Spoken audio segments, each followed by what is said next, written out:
ยวเลยเพราะว่าคนดีทำมันใจน้องเลยแหละถึงที่น้องตัดขาดแต่ใส่เส้นตัดขาดเพราะว่าเขา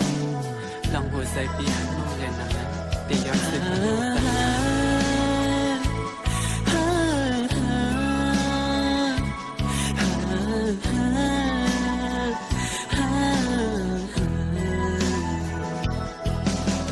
ติดใจหักงานหรือดีมาหรือ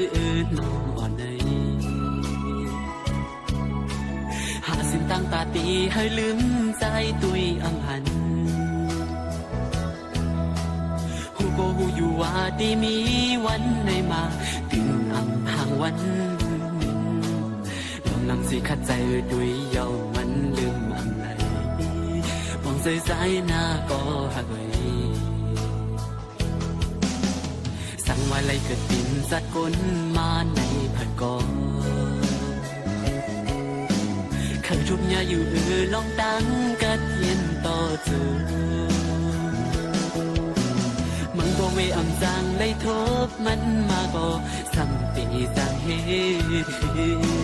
อันเลยแลนตัวใจขึ้นสีจอมหักสุมาสั่งหันผิดก็วางของปัน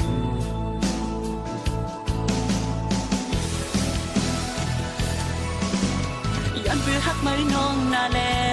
ขาดสู่ในเหมือนตั้งตีขาดใจมีมาในปันใจในเมื่อควรเลิกสิ่งเ